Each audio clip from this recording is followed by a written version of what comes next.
Relax.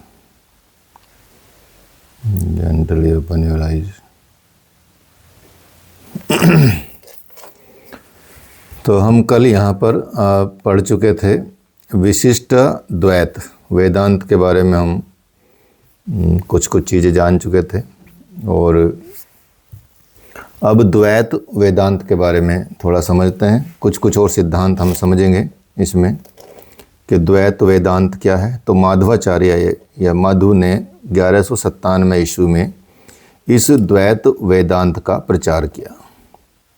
उन्होंने बताया कि इसमें 5 भेद हैं। इनका जो आधार है द्वैत वेदांत का 5 आधारों पर टिका है। हालांकि 3 ही तत्व लिए गए हैं इसमें, एक जीव, एक ईश्वर और एक जगत। पूरा संसार इसी से चलता है, ठीक है। तो इसमें इन्होंने 3 तत्वों को इनकी इसका कह सकते हैं कॉम्बिनेशन बना के 5 भागों में बांटा है, 5 भेदों में बांटा है इसको। जैसे एक हो गया जीव, जीव ईश्वर, एक साथ में जीव ईश्वर, ये एक तत्व, एक भेद हो गया। एक जीव और जीव 2 भेद हो गए। एक जीव जगत हो गया, एक ईश्वर जगत हो गया और एक जगत जगत हो गया। तो इस तरह से माधवाचार्य ने द्वैत वेदांत को 5 भागों में या 5 भेदों पे बांटा है। अर्थात उसका आधार क्या है, 5 टाइप्स की क्लासिफिकेशन है। जो जीव ईश्वर हो गई एक क्लासिफिकेशन, एक जीव जीव हो गई, एक जीव जगत हो गई, एक ईश्वर जगत हो गई, एक जगत जगत हो गई।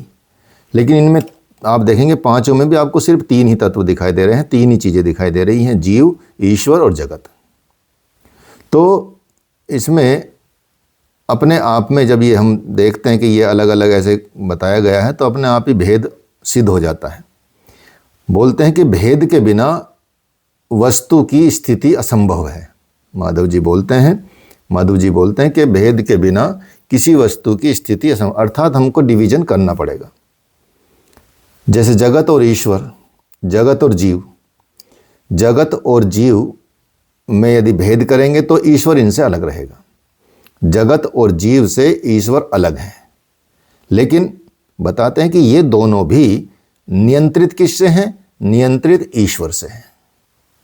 ये संसार और ये जीव भी, जगत में तो सब आ जाता है और जीव भी आते हैं, सब प्राणी पदार्थ आते हैं, सब आ जाते हैं। सबको नियंत्रित करने वाले कौन हैं, ईश्वर द्वारा नियंत्रित होते हैं। कहते हैं कि ये सगुण ईश्वर जगत का सृष्टा है, पालक है और संहारक है।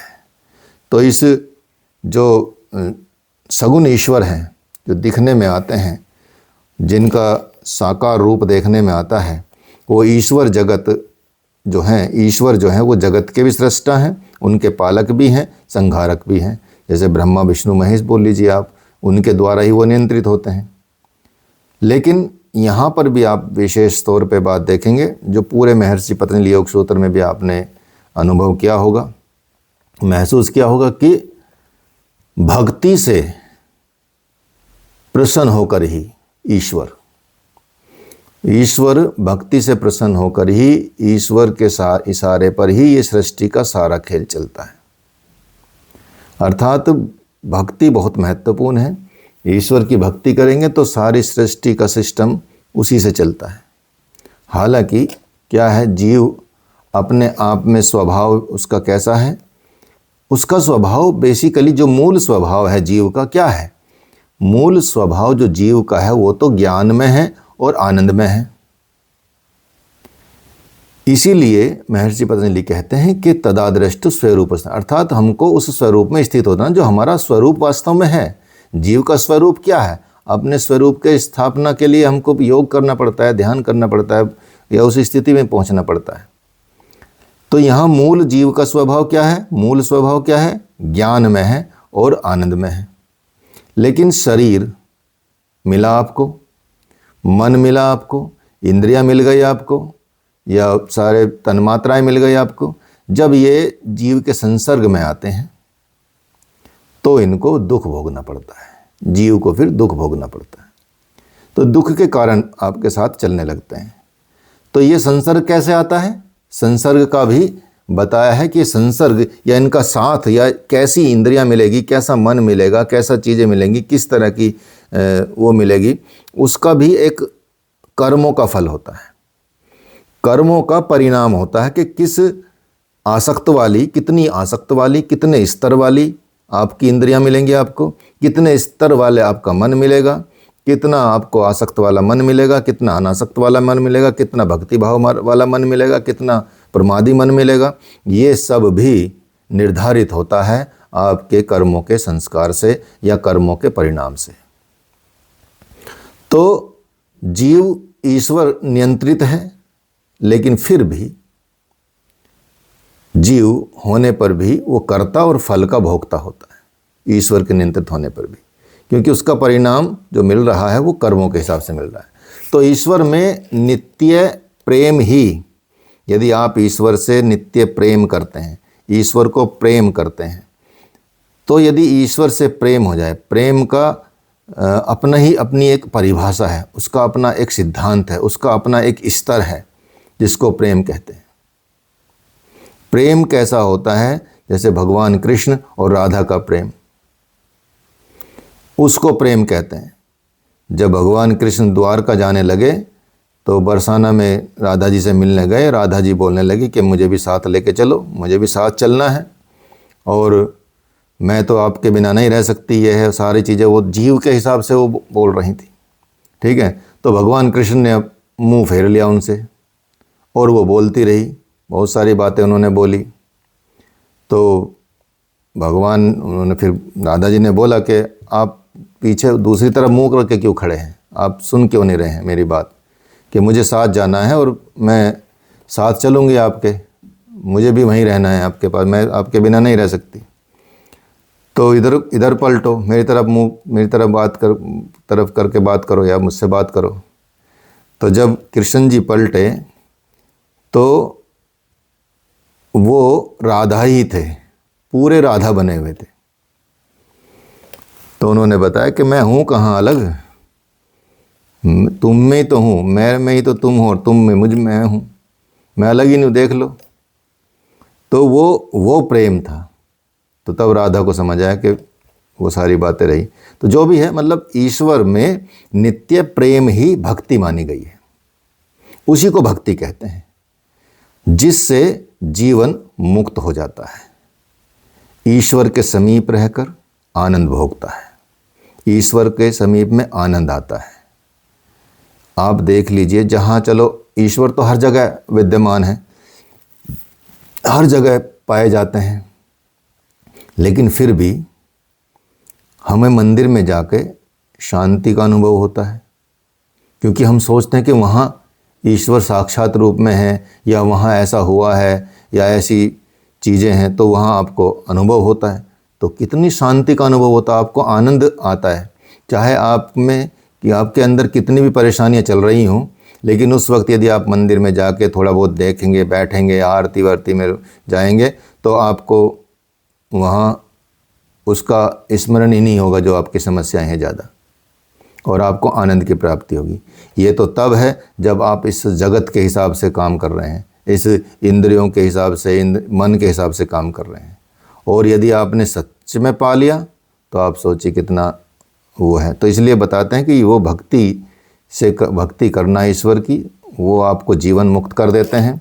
ईश्वर के समीप रहने से आपको आनंद मिलता है, और क्योंकि ये सारा भौतिक जगत जो है वो ईश्वर के अधीन है, ईश्वर की इच्छा से ही सृष्टि निर्माण होता है और इसका प्रलय भी होता है।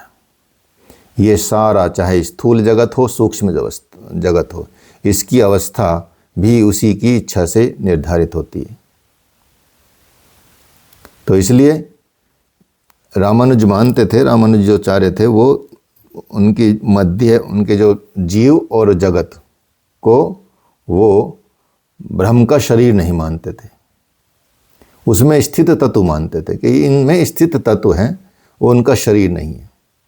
उनमें थोड़ा भेद मानते थे, इसलिए अलग अलग विचारधाराओं का जन्म हुआ। तो ईश्वर केवल इनका नियंत्रण करता है और ईश्वर दर्शन में ब्रह्म जगत का एक कारण है, निमित्त कारण है, जिसकी वजह से ये सारा जगत निर्माण होता है। और प्रकृति उसका उपादान कारण है। उपादान कारण आप अच्छे से समझ गए होंगे, जैसे घड़े का उपादान कारण मिट्टी होता है जिससे वो बनता है। तो संसार भौतिक जगत किससे बना? प्रकृति से। तो प्रकृति क्या हुआ? इस भौतिक जगत का उपादान कारण हुआ, ऐसे बनता है। फिर आगे समझते हैं, थोड़ा सा अगले सिद्धांत को समझते हैं। ये इतना ही था, इतने में थोड़ा थोड़ा आपको समझ के, इतना भी समझ लोगे लिखोगे तो अच्छे से नंबर आपके आ जाएंगे। ठीक है। तो द्वैत वेदांत होता है। निम्बकाचार्य ने ये दिया, 11वीं शताब्दी में ही दिया। इसका जो दर्शन था, निम्बकाचार्य जी का द्वैत अद्वैत जो दर्शन था, वो बाकी और दर्शनों से, रामानुजाचार्य से भी बहुत प्रभावित था। तो इनका आधार है, इनका जो विचारधारा है वो ये है कि जीव ज्ञान स्वरूप है और ज्ञान का आधार भी है। तो जीव और ज्ञान में संबंध है, धर्म का, भाव का, धर्मी का संबंध है, अर्थात भेदाभेद संबंध माना गया है। अर्थात इनमें संबंधित ये संबंध पाया जाता है ज्ञान, इसमें जीव में, जीव और ज्ञान में। तो जीव का जो मूल आधार जो बताया गया, जैसे ऊपर ही बताया गया कि जो मूल है जीव का मतलब जो विकार रहित जीव है, जिसमें कोई विकार नहीं है, जिसमें कोई वृत्ति नहीं है, जिसमें कोई, उस जीव की बात कर रहे हैं। तो वही का ज्ञाता है, करता है, भोगता है। और ईश्वर जीव का नियंता है, भरता है और साक्षी है। तो ईश्वर साक्षी रूप में रहता है जीव के अंदर, उसको मतलब उसका नियंता है, उसका ईश्वर है, उसका भगवान है, उसका करता धरता है। अब ये भी बताते हैं कि भक्ति से ज्ञान का उदय होता है, और जब ज्ञान का उदय हो तो फिर संसार के दुख से मुक्ति होती है। ज्ञान का मतलब ऐसा नहीं कि बस, इसलिए आप देखेंगे यहाँ भक्ति से कैसे ज्ञान का उदय हो रहा है। ज्ञान तो मिलता है स्कूल में जाके, कॉलेजों में जाके, पढ़ के, लिख के, उसको ज्ञान बोलते हैं सांसारिक जीवन में। तो लेकिन जो भक्त होते हैं उनके अंदर ऐसा ज्ञान आता है, वो परमात्मा का ज्ञान आता है, और ऐसी ऐसी रचनाएं कर डालते हैं। आप सोचिए, नरसी भगत, भगत ही नाम उसका रखा गया, नरसी भगत। ये बड़ी कहानी सुनी होगी आपने, गुजरात की कहानी है। ठीक है। गरीब थे वो, उनके भाई अमीर भी थे, बिजनेसमैन थे। ठीक है, मतलब दुकान उकान करते थे। इस तरह से भगवान की भक्ति में इतने तल्लीन थे, इतने ज़्यादा वो रहते थे। और किसकी भक्ति करते थे? वो भगवान शिव की भक्ति करते थे। ठीक है। तो और भगवान वैसे तो वो करते थे, मतलब हाँ, भगवान शिव की भक्ति करते थे, और घर से भी उनको निकाल दिया, और मतलब अकेले चले गए, जंगल में चले गए। तो उन्होंने बस भक्ति लेकिन छोड़ी नहीं भगवान शिव की। जब भगवान शिव की भक्ति नहीं छोड़ी तो वो कई जंगल में उनको एक शिवलिंग कहीं मिला, उस पे उन्होंने बहुत मतलब भूखे प्यासे रह के भक्ति में लीन हो गए। तो भगवान शिव ने उनको दर्शन दिए, और दर्शन में कहा कि तुम भगवान विष्णु का ध्यान करो, और उसी से मैं प्रसन्न होऊंगा। ये दोनों एक दूसरे में ऐसा चलता है। यदि आप भगवान शिव का ध्यान करेंगे तो भगवान शिव तो प्रसन्न होंगे ही, साथ में विष्णु भी भगवान प्रसन्न होते हैं। भगवान विष्णु का ध्यान करते हैं तो भगवान विष्णु तो प्रसन्न होते ही, साथ में भगवान शिव भी प्रसन्न होते हैं, क्योंकि दोनों एक दूसरे को ध्याते हैं, दोनों एक दूसरे के मतलब देवता हैं, अधिष्ठाता हैं, अधिष्ठाता देवता हैं, मतलब जो दोनों को एक दूसरे को पूजते हैं आपस में। ठीक है। तो इस तरह से दोनों का ही मतलब एक का भजन करने से दोनों का, इसलिए वो जब भी मोस्टली क्या बताते हैं अपने भक्तों को, भगवान विष्णु बताते हैं शिव का ध्यान करो, भगवान शिव बताते हैं विष्णु का ध्यान करो। तो उन्होंने बताया कि आप भगवान विष्णु का ध्यान करो, उन पे उनके बारे में गीत लिखो, गीत गाओ। उनके बहुत सारे गीत हैं, लिख पाए जाते हैं। और इतना प्रेम किया भगवान को उन्होंने, भगवान शिव से ज्ञान प्राप्त करके, मतलब वो कोई ऐसे तो थे नहीं कि बहुत पढ़े लिखे हों, फिर भी देखो कैसी कैसी रचनाएं की हैं। इतनी रचनाएं की हैं और इतना ज़्यादा प्रेम उनका नज़र आता है कि नरसिंह भगत का वो भात भरने जाते हैं ना, लड़की का और बहन का जो भात होता है शादी में, ठीक है, तो वो गरीब थे और वो बेचारे चले गए। जब टाइम आया तो उनकी ससुराल वालों ने, लड़की की ससुराल वालों ने, लड़की ने भी उनको बोला कि, लड़की ने बोला कि तुम आए क्यों खाली हाथ, इससे बढ़िया तो तुम मर जाते, आते नहीं, तुम्हें शर्म नहीं आई, मेरे ससुराल में तुमने मेरा नाम बदनाम कर दिया, ये कर दिया। तो उन्होंने भगवान से प्रार्थना की, जब वो रोने लगे कि ऐसे ऐसे भगवान मेरे पास कुछ है नहीं।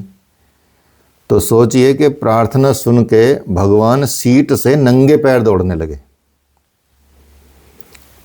रुक्मणी जी ने बोला कि कहाँ नंगे पैर दौड़े जा रहे हो? कि नहीं नहीं, अगर मैं चप्पल या कुछ जूता पहन लूँगा तो तब तक तो मेरे भक्त का बहुत अपमान हो जाएगा, मुझे 1 मिनट नहीं रुकना है।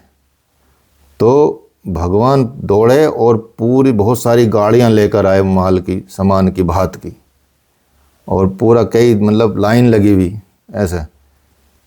तो तब उन्होंने, भगवान ने भात भरा। सोचो इतनी भक्ति, इतना प्रेम होता है भक्तों में, तो ज्ञान प्राप्त होता है पूरा। कबीरदास जी कौन सा पढ़े लिखे थे, लेकिन उनका रहस्य समझने में भी आपको जन्म लग जाएंगे, ठीक है। ऐसे बहुत सारे संत ऋषि हुए हैं, ऐसी बहुत सारे वो चीज़ें हुए हैं, ठीक है। खुद हमारे गुरुदेव कितना पढ़े हुए हैं, मुश्किल से 10वीं पढ़े हुए होंगे, 10वीं 11वीं भी नहीं पढ़े होंगे, मतलब 10वीं से ही शायद छोड़ दिया होगा, कुछ ही दिन स्कूल गए हैं, जैसे बात करते हैं तो, नहीं तो कॉलेज की बात बताते हैं, डिग्री की बात बताते हैं। अब उनके इतने बड़े बड़े ग्रंथ हैं, सोचो भगवत गीता पे इतना बड़ा भाष्य है, 2 वॉल्यूम में 1500 पेज का भाष्य है, ठीक है। उसमें है पतंजलि योग सूत्र पे भाष्य है, आत्मचिंतन नामक ग्रंथ है, ऐसे बहुत सारे ग्रंथ हैं, ठीक है, इस तरह के। तो ये कहाँ से आया? वो जब ईश्वर की भक्ति होता है, ईश्वर का ध्यान इतना होता है, तो वो ज्ञान देता है, अर्थात उस ज्ञान का उदय होता है। तो इसलिए संसार में आप देखेंगे, जब ईश्वर के समीप आप जाने लगते हैं तो दुखों से मुक्ति भी होने लगती है, क्योंकि भगवान तो सांसारिक दुखों से हटाता है। वो तो इसलिए वो बोलता भी है भगवान, मतलब वो कहते हैं भगवत गीता में, भगवान कृष्ण कहते हैं, योगम क्षेम वाह्यम, योग क्षेम वहन करते हैं वो। योग क्षेम मतलब आप, उनको पता है आपको क्या चाहिए, वो ला के देते हैं। उनको पता है क्या आपसे छीनना है, वो आपसे छीन लेते हैं। उनको पता है क्या आपके पास है, उसकी रक्षा करनी है, वो उसकी रक्षा करते हैं। तो योग क्षेम वहन करते हैं भगवान अपने भक्तों का। तो ये देखने में आता है, और जो उसको समर्पित हो जाता है तो फिर सारा कर्मों का वही कर लेते हैं सब कुछ। तो जो यही बताया गया है कि ईश्वर के समीप जाने से भक्ति से ज्ञान का उदय होता है, और ज्ञान के उदय होने से संसार का दुख है उससे मुक्ति मिलती है, और ईश्वर के समीप जीव चला जाता है, और उनका समीप जाके उसको आनंद की प्राप्ति होती है। कहते हैं कि अप्राकृत भूत से ईश्वर का शरीर तथा प्राकृत भूत से जगत का निर्माण होता है। जो प्रकृति का तत्व है उससे तो जगत का निर्माण होता है, और जो प्रकृति का तत्व नहीं है, गुणों से परे है, गुणातीत है, उससे ईश्वर के शरीर का निर्माण होता है। कोई ये सोच ले कि साधारण रूप से वो ईश्वर जो है जन्म लिया है, गर्भ से लिया है, और ये सब मतलब जो शरीर में हमारे सप्त धातु होती है उनसे बना है, ये सारा चीज़ें बनी हैं, तो वो फिजिकल में ऐसा दिखता है, बाकी ऐसा होता नहीं। तो उनका तो अपने आप ही वो उससे परे हैं वो, क्योंकि जैसे काल से परे कौन है? महाकाल।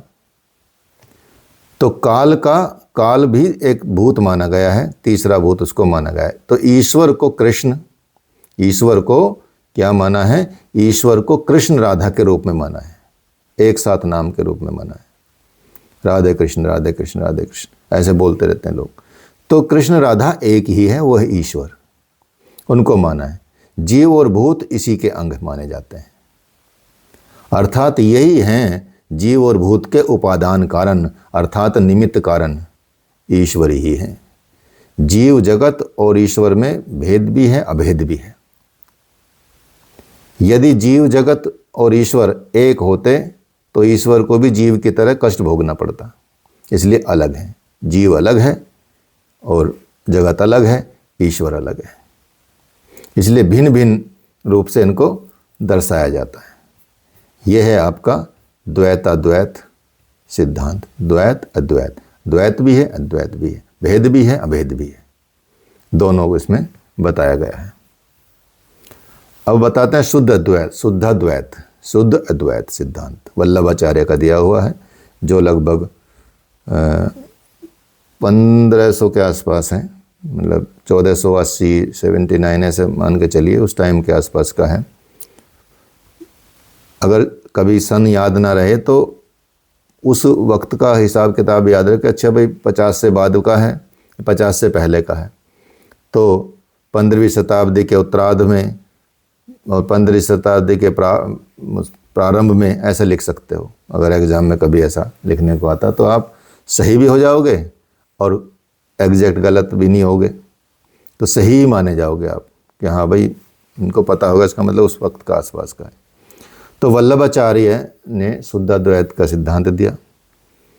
वो इस सिद्धांत में वो मानते हैं कि ब्रह्म एक स्वतंत्र तत्व है, ब्रह्म एक स्वतंत्र तत्व है, अर्थात ईश्वर ब्रह्म सच्चिदानंद कृष्ण ही, श्री कृष्ण ही उन्होंने ब्रह्म बताए हैं। सच्चिदानंद श्री कृष्ण ही ब्रह्म के रूप में हैं और जीव और जगत उनके अंश बताए गए। तो इसलिए वो महान है, महतो महियान, वो हैं सबसे महान। वह एक भी है और बहुत भी है, वो एक में भी है बहुत में भी है, वो अकेला एक भी है और बहुत भी है। इसमें आपने भगवत गीता में सुना ही होगा, एकम बहुश्यामी, एक से अनेक हो जाऊं। भगवान का यदि संकल्प हो जाए कि एक से अनेक हो जाऊं तो अनेक हो ही गए, अनेक से एक से अनेक होते ही जा रहे हैं, होते ही जा रहे हैं, होते ही जा रहे हैं। तो इसलिए भगवान जो ब्रह्म है वो भगवान कृष्ण हैं, श्री कृष्ण हैं, वो एक भी हैं और अनेक भी। वहीं अपनी इच्छा से अपने आप को जीव और जगत अलग अलग रूपों में प्रकट करते रहते हैं। माया उनकी शक्ति है जिसकी सहायता से वो एक से अनेक होते हैं। योग माया, भगवान बोलते हैं कि मैं अपनी योग माया से संसार में प्रकट होता हूं। तो योग का प्रयोग भगवान भी करते हैं और योग का प्रयोग भगवान प्रकट होने के लिए करते हैं, संसार में आने के लिए करते हैं। तो इसलिए जो माया है उनकी शक्ति है। जो माया वैसी भी, अगर योग भी हटा दे, सारी माया भी उनकी शक्ति है। लेकिन यहाँ आप देखेंगे वो उनकी सहायता से एक से अनेक होते हैं। इसलिए जो अनेक हैं वो भी गलत नहीं है। इसलिए हर तत्व में यदि मौजूद है तो वो सही है, हर जगह वो मौजूद है तो सही है। भगवान श्री कृष्ण से जीव जगत की उत्पत्ति सहज होती है, स्वभाव से होती है, स्वभावतः होती है, मतलब ऑटोमेटिक ही होती है। कोई प्रयास करने की आवश्यकता नहीं पड़ती भगवान को, सहज हैं। इसलिए इस उत्पत्ति में श्री कृष्ण में कोई विकार नहीं उत्पन्न होता। जीव, जगत और ईश्वर का संबंध चिंगारी और आग का संबंध है। इसलिए आप देखेंगे मतलब सहज होता ना, चिंगारी और आग में सहजता से ही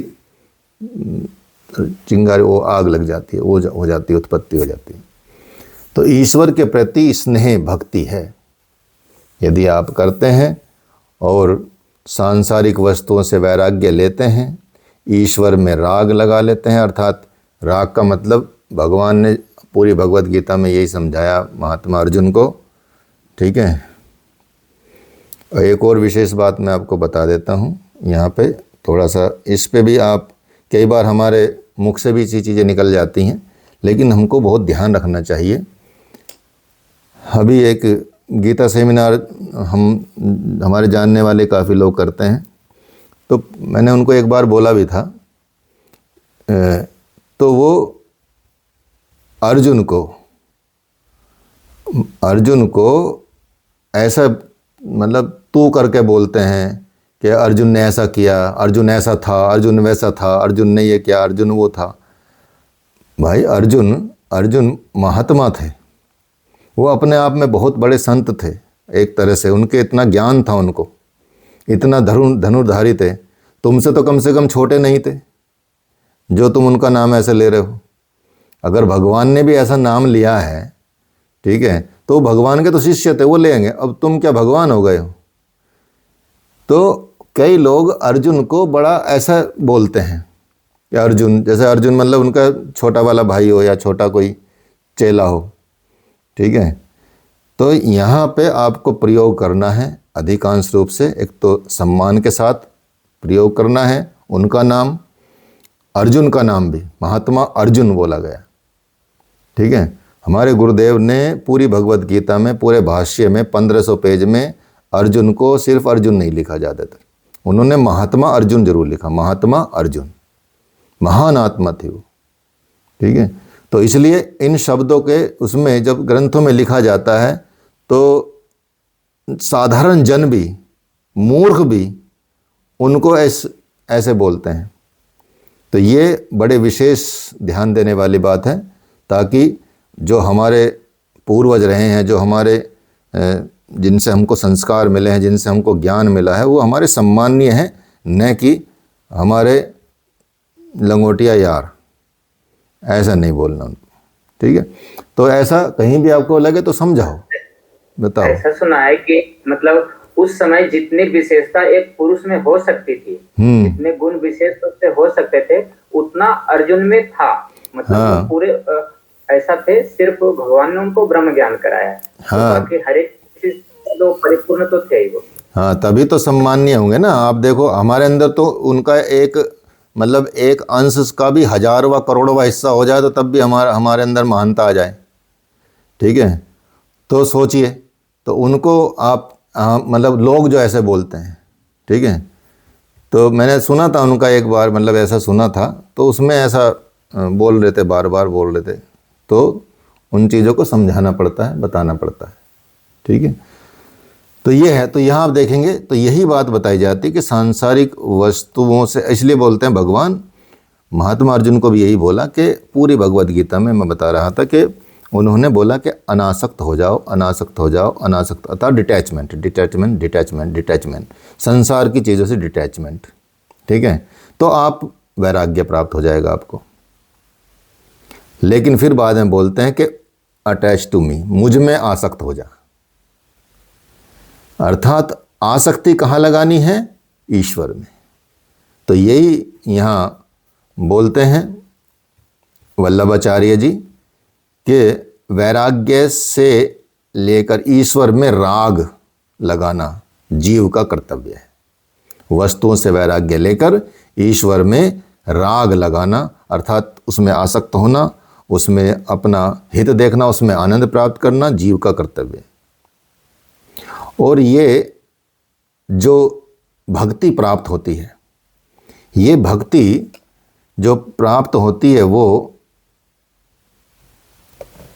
ईश्वर की अनुग्रह से ही होती है, अर्थात ईश्वर के आशीर्वाद से ही प्राप्त होती है। ये भक्ति सब में नहीं हो पाती, सब में उसका प्रस्फुटन नहीं हो पाता, उसकी उत्पत्ति नहीं हो पाती। ठीक है, ये कर्म साध्य नहीं है ईश्वर की भक्ति प्राप्त करना, ये कृपा साध्य है। ठीक है, जैसे बोलते हैं ना, ध्यान मूलम गुरुर मूर्ति, पूजा मूलम गुरुर पदम, मंत्र मूलम ये गुरु वाक्यम, और मोक्ष मूलम गुरुर कृपा। मोक्ष कृपा से प्राप्त होता है। ये तीनों चीज़ें तो चलो अलग से, योग भी, सारी चीज़ें, सिद्धियां भी, सब चीज़ें, विभूतियां भी, सब ये आपको मिल रही हैं किससे? कर्म साध्य। आप कर्म करोगे तो मिल जाएगा। ठीक है, तो तुरंत मिल जाएगा, कोई ज़्यादा टाइम भी नहीं लगेगा आपको। आसन की सिद्धि हो जाएगी, जौन सा आसन करना चाहोगे वो आसन मिल जाएगा, क्योंकि कर रहे हो। बैठे बैठे करने से आपका आसन नहीं लगेगा, उसको करना पड़ेगा आपको। तो ये कर्म साध्य हुआ। इंजीनियरिंग करोगे तो कर्म साध्य हुआ, डॉक्टरी करोगे कर्म साध्य हुआ, सब कर्म साध्य ही है। लेकिन भगवान का आशीर्वाद मिलना, भगवान की भक्ति प्राप्त होना, भगवान के द्वारा मोक्ष प्राप्त कराना, गुरु के द्वारा मोक्ष प्राप्त कराना, ये क्या है? कृपा साध्य है। जब तक उनकी कृपा नहीं होगी तब तक वो स्तर प्राप्त नहीं होता। और जब ईश्वर प्रसन्न होते हैं, प्रसन्न हो जाते हैं, तो जीव को, मतलब अपने अंश को अपने भीतर ले लेते हैं, समा लेते हैं। ठीक है, अपने पास सुख देते हैं, उसका उपभोग कराते हैं फिर आपको। तो भक्ति मार्ग को क्या कहा? मार्ग, ऐसा मार्ग कहा गया, ये पुष्टि मार्ग है, ये बहुत ही स्वस्थ मार्ग है, पुष्टि मार्ग है, ये बहुत ही उत्तम मार्ग है, ये बोला गया है। तो भक्ति मार्ग इस तरह से इसको बताया गया है। तो इस तरह से ये आप देखेंगे वेदांत ज्ञान योग की शाखा है, जो व्यक्ति को ज्ञान की प्राप्ति कराने के लिए उस दिशा की ओर उत्प्रेरित करता है। इसका जो मेन स्रोत है उपनिषद है, जो वेद ग्रंथों, आरण्यकों, इन सब में सार है, सारा मिल जाता है। और वेदांत की जो शाखाएं हैं, जो मुख्य शाखाएं हैं, वो आपको पता ही दी थी शुरू में ही, कि अद्वैत वेदांत, विशिष्ट अद्वैत और द्वैत वेदांत। इस तरह से ये आप इसको समझेंगे। तो यहाँ पर ये आपने देखा कि जो शंकराचार्य, रामानुजाचार्य, माधवाचार्य, इनके द्वारा जो दिए गए ये सिद्धांत हैं, इनके ये प्रवर्तक हैं, बहुत सारी शाखाएं और भी आपको अभी बताई हैं। तो इन सब को आप थोड़ा थोड़ा अध्ययन करेंगे और इसके मूल को समझेंगे। लेकिन सबसे ज़्यादा इम्पोर्टेंट सिद्धांत है आचार्य शंकर का अद्वैतवाद के नाम से बहुत प्रसिद्ध है। सत्ताओं से अलग जितनी भी सत्ताएं हैं किसी भी अलग अलग सिद्धांतों की, उन सब को उन्होंने ऐसा नहीं कि उनको नकारा, लेकिन महत्व दिया। लेकिन फिर भी जब अलग अलग सत्ताएं हैं जो ऐसा मानते कि भाई ये इससे उत्पत्ति हुई है, ये इससे उत्पत्ति हुई है, उसको माना। लेकिन उन्होंने माना कि ये सब एक से ही चीज़ें बनती हैं। मंडन मिश्र के साथ उनका जो शास्त्रार्थ हुआ, उसमें उन्होंने उसको यही सिद्ध किया, अद्वैतवाद ही सिद्ध किया। ठीक है, बहुत ही मतलब उनके जैसा जो प्रकांड पंडित या विद्वान नहीं था मंडन मिश्र के जितना, पूरे उत्तर भारत में नहीं था, मतलब ये मान के चलिए। उन्होंने द्वारा उनका शास्त्रार्थ हुआ, यहाँ तक कि उनकी पत्नी ने भी उनके साथ शास्त्रार्थ किया, क्योंकि शादीशुदा थे। तो शादीशुदा होने का मतलब होता है कि जब आचार्य ने मंडन मिश्र को हरा दिया तो एक माला पहनाई गई थी उनके गले में, दोनों के गले में, कि जिसकी माला सूख जाएगी वो हार जाएगा। ठीक है, जो ऐसे रहेगा। तो आधी माला सूख गई मंडन मिश्र की, और वो हार स्वीकार करने लगे कि मैं हार मान गया। लेकिन तभी उनकी पत्नी ने बोला कि नहीं, अभी हार नहीं माने आपकी, अभी आधी माला सूखी है, पूरी माला सुखाने के लिए इनको मुझसे शास्त्रार्थ करना पड़ेगा। तब आचार्य शंकर ने उनसे शास्त्रार्थ किया। फिर उन्होंने ऐसे प्रश्न पूछे जो सिर्फ शादीशुदा इंसान ही जान सकता था, और वो थे ब्रह्मचारी। तब उन्होंने 1 महीने का वक्त लेके या एक जितने भी टाइम का वक्त लेके तब उनके सीख के आए सारी चीज़ें। किसी दूसरे शरीर में गए, तब तक अपने शरीर को गुफा में रखा, अपने सेवकों के द्वारा संरक्षित रखा अपने शरीर को। फिर वापस उस शरीर में आए और फिर जाके उन्होंने शास्त्रार्थ किया, फिर उनको भी हराया शास्त्रार्थ में। तो इतने सिद्धांत इन्होंने पूरे भारत में एकता स्थापित करने वाले, क्योंकि बहुत सारे सिद्धांत बन गए थे उस वक्त में, बहुत सारी सत्ताएं हो गई थी, सब अपने अपने उसको लेके चल रहे थे सब सनातनी ही, लेकिन अलग अलग छोटे छोटे गुट बन गए थे पूरे भारतवर्ष में। तो एक करने का काम आचार्य शंकर ने किया, उन सबको ज्ञान के द्वारा सबको शांत किया। कहीं लड़े नहीं है, कहीं कुछ नहीं किया, लेकिन ज्ञान प्राप्त कराया और ज्ञान से सिद्ध किया कि सब एक हैं, अद्वैतवादी है। ठीक है, तो आचार्य अद्वैत का मूल मंत्र यही है, ब्रह्म सत्यम जगत मिथ्या। ये मूल मंत्र उन्होंने बताया। तो इस तरह से ये संसार एक मिथ्या है, उसी पे जो सत्य है उसकी तरफ हमको चलना चाहिए। तो यहाँ आपको थोड़ा सा इसके वेदांत का थोड़ा सा सार और बता देते हैं, कुछ चीज़ों के बारे में समझा देते हैं कि क्या है इनका सिद्धांत मुख्य रूप से। तो सबसे पहले ब्रह्म को समझ लेते हैं, ब्रह्म क्या है। बार बार ब्रह्म शब्द आता है हमारे बोलने में और इसमें। तो यहाँ पर जो बात की गई कि ब्रह्म शब्द जो है वो संस्कृत से सारे शब्द बने हैं, सब किसी को ना कोई धातु होती है, लेकिन इसका जो मतलब होता है वो है विशाल। कितना विशाल?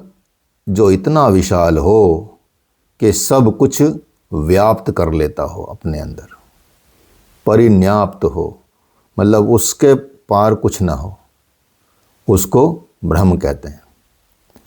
अब सोचिए, सपोज ब्रह्मांड का आकार ही है, हम धरती की लंबाई माप लें, फिर सूरज की लंबाई माप लें कि सूरज कितनी दूर है पृथ्वी से, 15 करोड़ किलोमीटर है।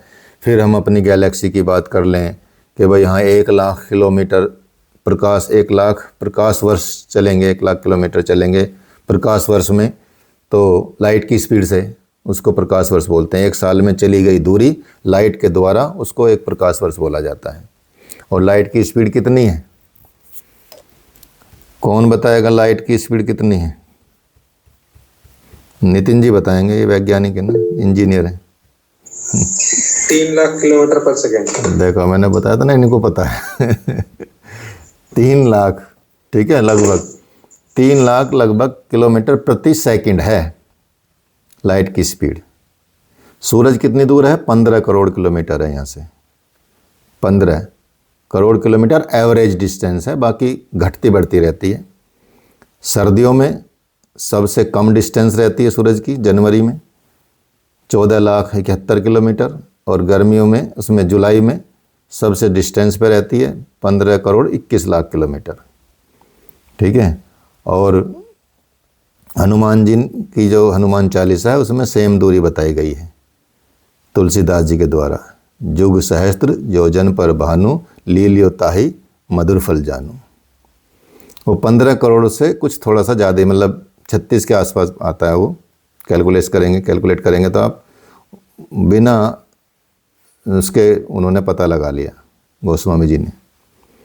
ठीक है, तो इस तरह से आप सोचिए कि इतनी लाइट की स्पीड से चलने पे जब हम प्राप्त करेंगे तो 1 लाख प्रकाश वर्ष चलेंगे, तब आप 1 लाख साल तक चलेंगे, तब आप तब गैलेक्सी को पार कर पाएंगे।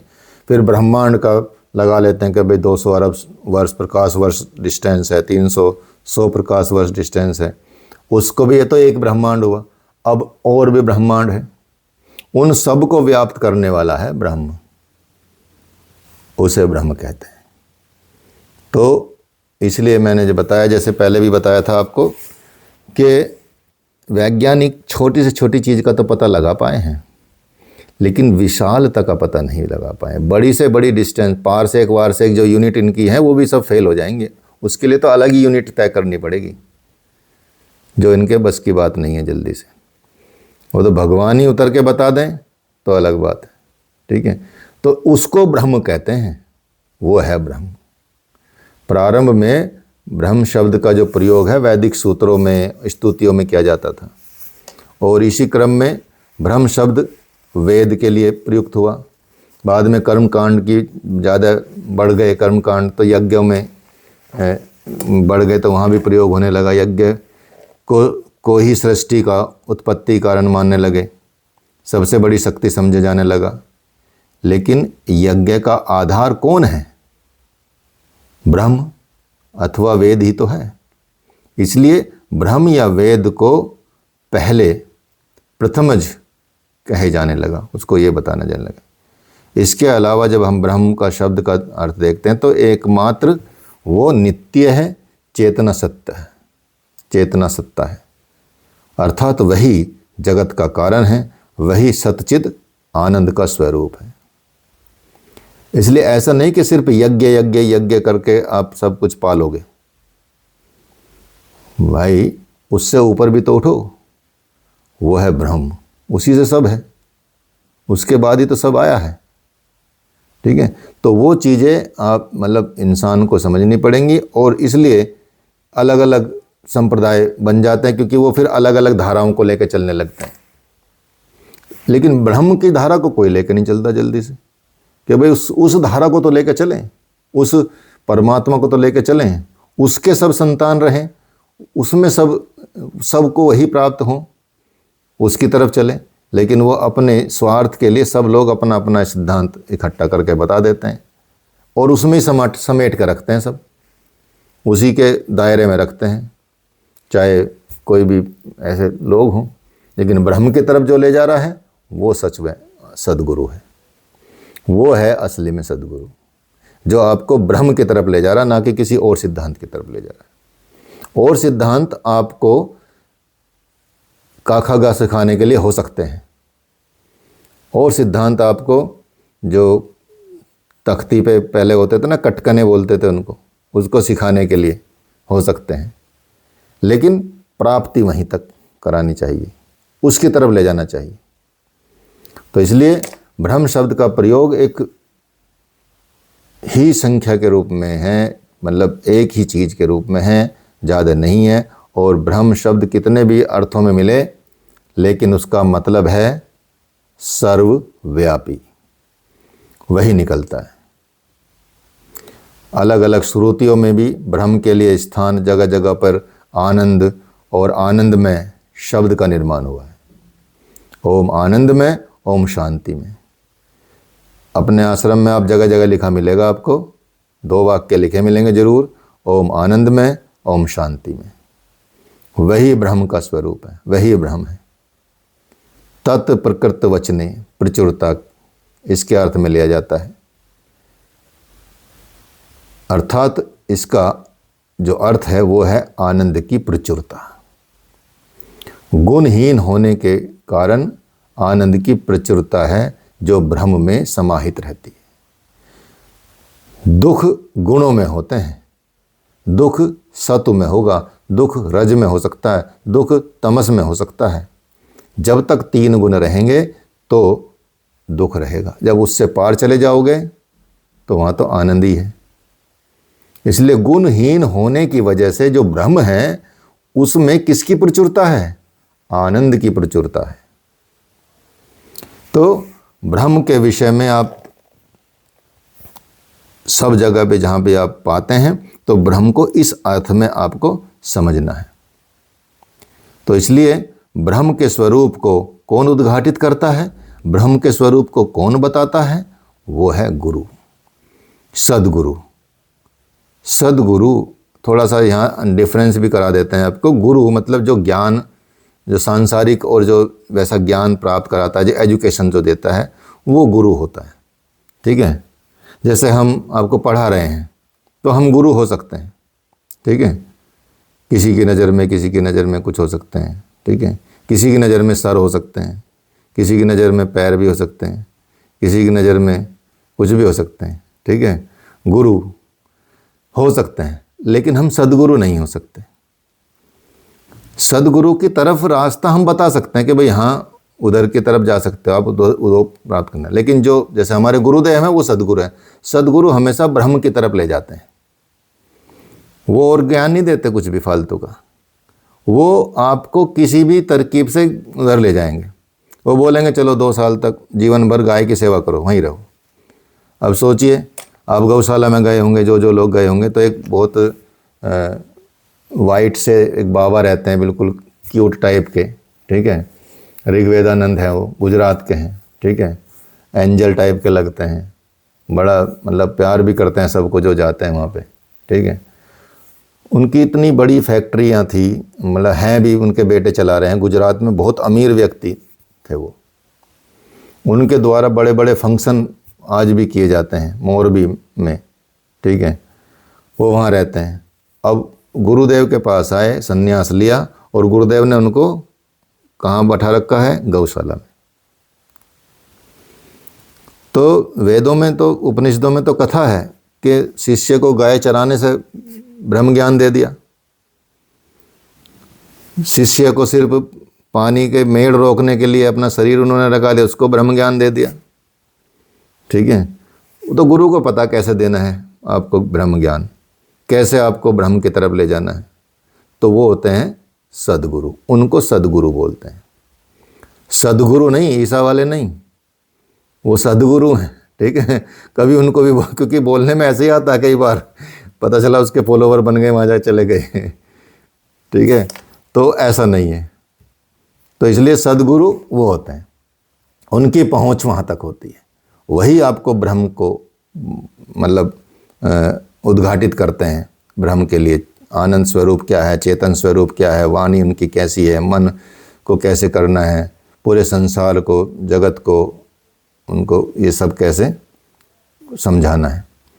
इसलिए ये इस अवस्था में वो इस लेवल पे वो पहुंचाते हैं।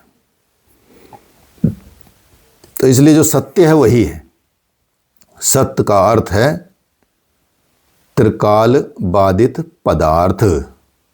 सत्य का मतलब क्या हुआ? त्रिकाल बाधित पदार्थ, जो कभी विकृत न हो, कभी खत्म ना हो, ठीक है, जो तीनों कालों में एक सा रहे।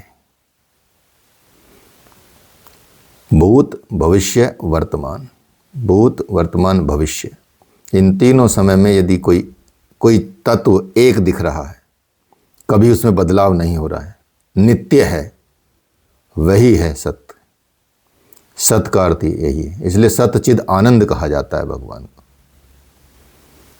क्योंकि वो आनंद भी है, सत्य भी है, चिदानंद भी है, सब है।